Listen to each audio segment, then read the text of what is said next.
ओम नमः शिवाय गुरवे सच्चिदानन्दमूर्तये निष्प्रपञ्चाय शान्ताय निरालम्बाय तेजसे। हरिओम प्रभु जी। आज के इस प्रश्न परिषद में आप सबका स्वागत है। आज का प्रश्न जामनगर से काजल जी का है। उन्होंने पूछा है कि दक्षिणामूर्ति क्या है, भगवान दक्षिणामूर्ति क्या है। तो ज़्यादातर हमारे लोक व्यवहार में पूजे जाने वाले देवताओं में से तो नहीं है, वरना हमें तो सबको पता होता। सामान्य लोगों को तो सामान्य देवी देवताएं पता होता है और उसी से उसका काम चल जाता है। देवी के जो अवतारों के भी जो अंश, देवताओं के अवतार, उसके भी अंशावतार या आवेशावतार, किसी भी प्रकार के, तो उन सभी अवतारों से लोगों का काम चल जाता है। उसकी अपनी जो भी ख्वाहिश होती है, जो भी कामना होती है, उस देवता का यजन पूजन या अनुष्ठान करने से पूर्ण हो जाती है। तो जन सामान्य में ये भगवान प्रचलित नहीं है, क्योंकि इसकी लोगों को बहुत ज़्यादा ज़रूरत भी नहीं महसूस होती।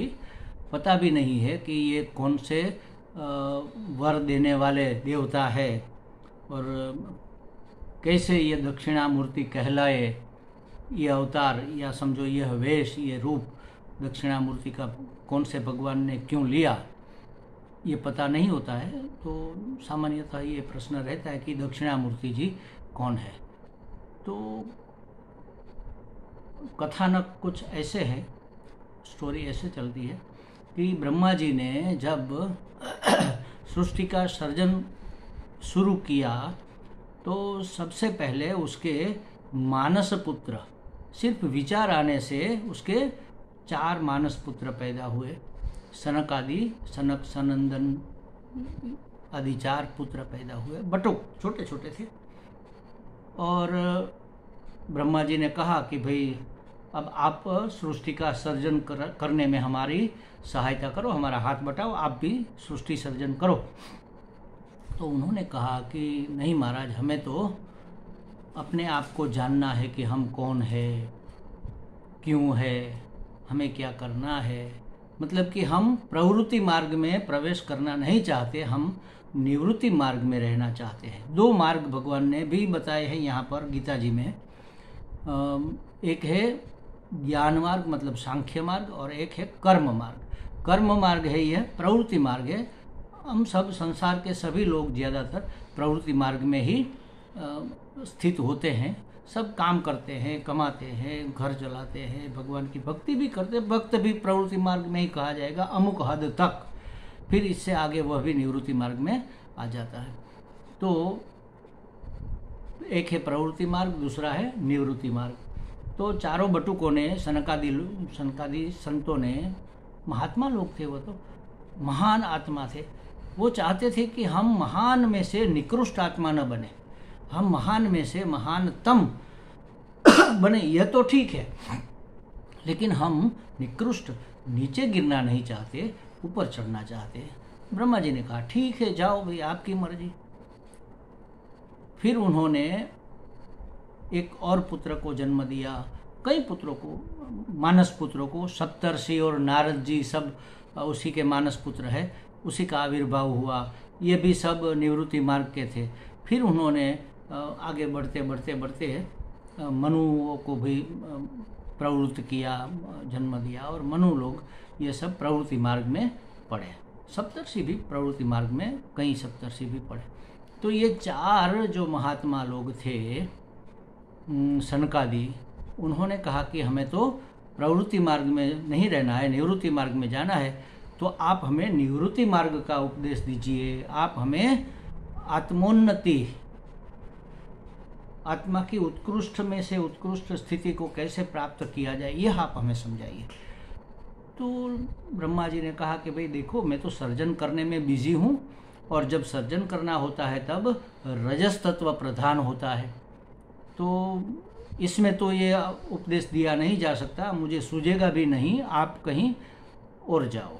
वो संतुष्ट नहीं हुए चारों महात्मा, वो आगे गए, विष्णु जी के पास गए। वह भी तो प्रवृत्ति पालन में, सृष्टि के पालन पोषण में पड़े हुए थे।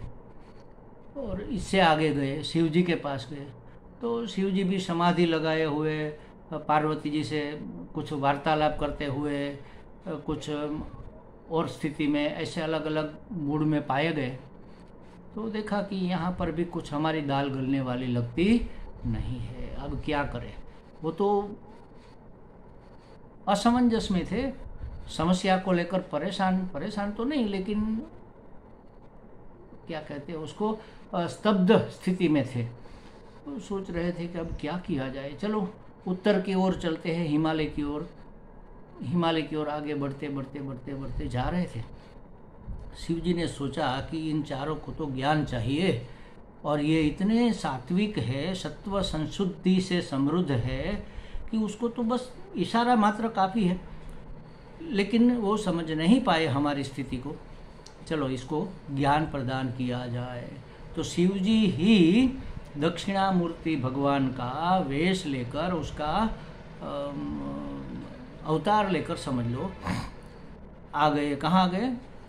हिमालय में मानसरोवर के किनारे एक बड़ा वट वृक्ष था। उस वट वृक्ष के नीचे एक शिला थी, उस शिला पर स्थित हो गए और शांभवी मुद्रा में बैठ गए। शांभवी मुद्रा माने आँख न तो पूरी खुली है, न तो आँख पूरी बंद है, ऐसे थोड़ी सी आँख खुली है और मुंह पर मुस्कान है, और चार उसके हाथ है।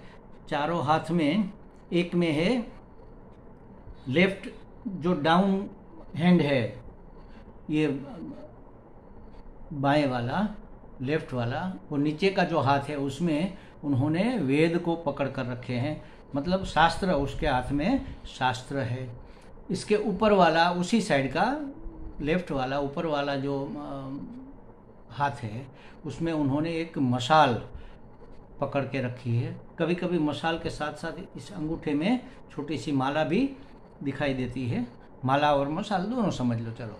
या तो उस तरफ सिर्फ मशाल नहीं, मशाल ही है, सिर्फ मशाल है, राइट। लेफ्ट हैंड है ना, तो उसमें माला नहीं होगी। लेफ्ट हैंड में सिर्फ मशाल है।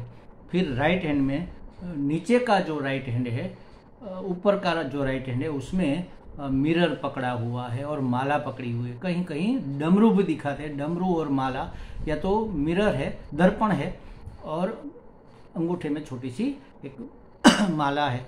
और नीचे का जो राइट साइड का हैंड है उसमें ऐसी मुद्रा है, इसको कहते हैं चिन्ह मुद्रा, ज्ञान मुद्रा। इसको चिन्ह मुद्रा कह लो, ज्ञान मुद्रा कह लो, इसके तो कई नाम है। तो ये चिन्ह मुद्रा ऐसे करके बैठे हुए हैं और मुंह पर मुस्कान है। तो आए जब चारों, और उसने देखा कि अरे कोई बहुत बड़ा महात्मा यहाँ पर बैठा है, तपस्वी लगता है, ज्ञानी लगता है, चलो इनसे पूछे। तो चारों गए और उनसे कहा, अपनी समस्या रखी कि महाराज हमें निवृत्ति मार्ग का, आत्मोन्नति का उत्कृष्ट मार्ग बताइए।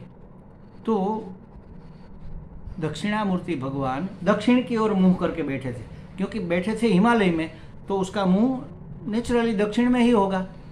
तो दक्षिण की दिशा की ओर मुंह करके बैठे थे। देखो, दक्षिण की दिशा की ओर एक हनुमान जी बैठते हैं, क्योंकि वह भी शिव जी के अवतार है, रुद्रावतार है। ये भी दक्षिणामूर्ति दक्षिण की ओर मुंह करके बैठे थे, और भी अर्थ है इसके दक्षिणामूर्ति के, हम चर्चा करेंगे। तो बैठे हुए थे, ये चारों आ गए, और उसका राइट पाँव नीचे था, उसके नीचे एक अपस्मार दबा हुआ था, और लेफ्ट पाँव राइट पाँव के ऊपर घुटनों पर रखा हुआ था। तो आप देख रहे हैं, देखो यहाँ पर जो दिख रहा है ना, ऐसे। तो ऐसे बैठे थे और चारों आ गए। उसने कहा कि महाराज हमें आत्म उन्नति का रास्ता बताओ, उपदेश करो। तो उन्होंने सिर्फ इतना किया, आधी मुस्कुराहट, आधी आंख मूंदी हुई, और ऐसा रूप उन्होंने दिखाया। ये चारों महात्मा इतने तेजस्वी थे, इतने बुद्धिमान, शुद्ध बुद्धि थे, समझ गए कि हाँ महाराज हम समझ गए। देखो, एक शब्द भी नहीं कहा और वह समझ गए। क्या समझे? तो इसके बारे में सभी चिन्हों का अर्थघटन किया उन्होंने। क्या किया कि एक हाथ में शास्त्र है, तो हमें शास्त्र का ज्ञान प्राप्त करना चाहिए। शास्त्र में सब ज्ञान की बातें लिखी हुई है। हमारे वेद में जो स्वयं भगवान से सहज रूप से अपने आप प्रकट हुए, अपौरुषेय वेद में जो ज्ञान है, उस ज्ञान को हमें प्राप्त करना चाहिए। मतलब हमारी श्रोत्रिय स्थिति हो जानी चाहिए। फिर इसके ऊपर का जो हाथ है उसमें मशाल है, जो ज्ञान का प्रतीक है। तो ज्ञान को हमें प्राप्त ही नहीं करना सिर्फ, लेकिन प्रज्वलित भी करना चाहिए, उसको और ज़्यादा बढ़ाना चाहिए। फिर राइट साइड में जो दर्पण है वह दिखाता है कि जैसे दर्पण में ये नगरी दिख रही है ना, ये सृष्टि दर्पण में दिखता है पूरा, तो वो वास्तविक नहीं होती, लगती तो वास्तविक है। दर्पण ऐसे रखेंगे तो पूरा शहर उसमें दिखेगा, ये पूरी हमारा मोहल्ला गली दिखेगा, तो वो अंदर जो दिख रहा है वह वास्तविक है क्या? नहीं है। तो ऐसे ही यह सर्जन, यह सृष्टि जो दिख रही है वह वास्तविक नहीं है। दर्पण दृश्यमान नगरी, दर्पण के अंदर दिख रही नगरी के समान ये सर्जन है। ये माया मात्र है, इसमें फंसना नहीं है, ये भ्रम है, ये मिथ्या है। मिथ्यात्व निश्चय करना और ज्ञान प्राप्त करना, ये दोनों चीज़ें बहुत महत्वपूर्ण है। और फिर कहा ऐसे, तो इसका मतलब है चिन्ह मुद्रा, इसका मतलब है ये अहंकार है हमारा, ये मैं, और ये ब्रह्म है परमात्मा। अहंकार को झुकाकर परमात्मा से मिला दो तो क्या होता है? एक हो जाता है, वर्तुल बन जाता है, उसका कोई एंड नहीं। तो तत्त्वम, वह तुम हो, ब्रह्म, जो ब्रह्म जिसकी तुम खोज कर रहे हो वह तुम हो। तत्त्वम, तुम असी हो, अभी हो, बाद में बनोगे ऐसा नहीं, तत्त्वमसि। तो वह समझ गए, अहम ब्रह्मास्मि, हाँ हम ब्रह्म है। ब्रह्म और आत्मा की एकता, ब्रह्मात्म ऐक्य बोध, ये अंतिम बोध है महाराज। ब्रह्म आत्मा ऐक्य बोध, उस बोध को प्राप्त करके ब्रह्म और आत्मा एक हो जाए, ऐसे इस तरह से ज्ञान को प्रकाशित करना चाहिए, व्यवहार में लाना चाहिए। फिर उसका एक पाँव दूसरे पाँव के ऊपर है, तो जो नीचे पाँव है, जो यहाँ पर जो नीचे दिख रहा है, ये पाँव जो दिख रहा है, इस पाँव के नीचे एक छोटा सा राक्षस पड़ा हुआ है, उसके ऊपर भगवान का पाँव है, वह पाँव से दबाया हुआ है, मार नहीं डाला, सिर्फ दबाया। यह है अपस्मार। अपस्मार का अर्थ है भ्रांति, भ्रम, मिथ्या। ये मिथ्यात्व, ये भ्रम, ये भ्रांति, मतलब कि ये माया, जिसको हम अहंकार भी कह सकते हैं। अहंकार भी मिथ्या है। तो हमारा अहंकार भगवान के पाँव के नीचे दबा हुआ है। इसलिए हम प्रार्थना करते हैं, ओम नमः शिवाय, हे परमात्मा, हमें इन सभी समस्याओं से, मतलब कि अपने अहंकार से मुक्त करो, ऐसी प्रार्थना करो। तो इसका शास्त्र में ऐसे वर्णन दिया गया है, देखो, चित्रम वटतरोर्मूले वृद्धा शिष्या गुरुर्युवा, गुरोस्तु मौन व्याख्यानम शिष्यास्तु छिन्न संशया। क्या कहा है? चित्रम मतलब विचित्रम, आश्चर्यम, कैसा बड़ा आश्चर्य है कि एक वट वृक्ष के नीचे वृद्ध शिष्य, चारों वृद्ध शिष्य, मतलब यहाँ तो बच्चे हैं लेकिन ऋषि के रूप में बताया, तो तपस्या से वृद्ध, तपोवृद्ध शिष्य बैठे हैं, और गुरु युवान है, और सत्संग हो रहा है, व्याख्यान उपदेश हो रहा है। कैसे? मौन व्याख्यानम, गुरु कुछ बोल नहीं रहा है, सिर्फ इशारा कर रहा है, ऐसा इशारा किया, मौन व्याख्यानम शिष्यास्तु छिन्न संशय, और शिष्यों के संशय सभी छिन्न हो जाते हैं, संशयों से मुक्त हो जाते हैं, मतलब अज्ञान के अंधकार से निकलकर ज्ञानी बन जाते हैं। ऐसे दक्षिणामूर्ति, दक्षिणामूर्ति नाम क्यों है उसका? दक्षिण की ओर मुंह है, वह मूर्ति बैठी है दक्षिण की ओर मुंह करके, इसलिए तो दक्षिणामूर्ति है।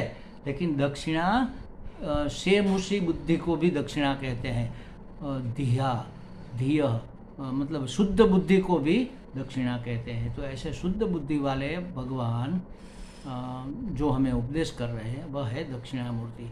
तो ऐसे दक्षिणामूर्ति कैसे है उसका वर्णन और एक श्लोक में करते हैं। निधये सर्व विद्यानां भीषजे भवरोगिणां गुरवे सर्वलोकानां दक्षिणामूर्तये नमः।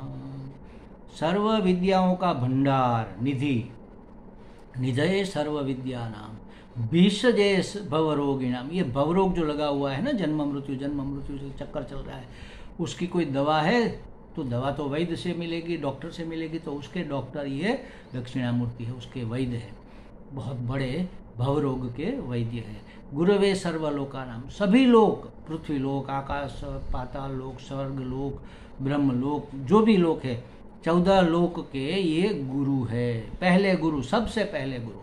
और ज्ञान अवतार, ज्ञान के लिए ही अवतार लिया, बस चारों शिष्य को ज्ञान हो गया, वो निकल गए और गुरु भी अपने रास्ते निकल गए। फिर आगे कोई इसकी कोई स्टोरी नहीं है, पर सिर्फ ज्ञान देने के लिए आए।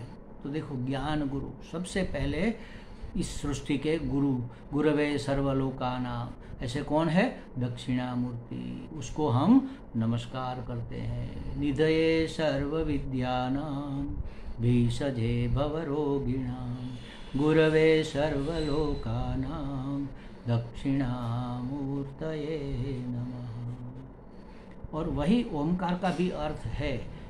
तो ओमकार में भी सब सर्जन, पालन, संहार ये आ जाता है, ये परमात्मा का लिया हुआ वांगमय रूप है। तो ऐसे है हमारे ये दक्षिणामूर्ति, जो कि ज्ञान अवतार है, जिसको ज्ञान की प्राप्ति करनी है, जिसको भवरोग से मुक्त होना है, जिसको अपनी समस्याओं का समाधान चाहिए, जिसे पराधीनता से पार होना है, ऐसे लोगों को समझ आ जाना चाहिए कि हमें सिर्फ ये ज्ञान का उत्कृष्ट उपदेश ही चाहिए और वह मिलेगा दक्षिणामूर्ति। उसको दक्षिणामूर्ति की आराधना करनी चाहिए, दक्षिणामूर्ति का ध्यान और उसका अनुष्ठान करना चाहिए। हमें लगता है काजल जी को कुछ स्पष्टता हो गई होगी। हरि ओम।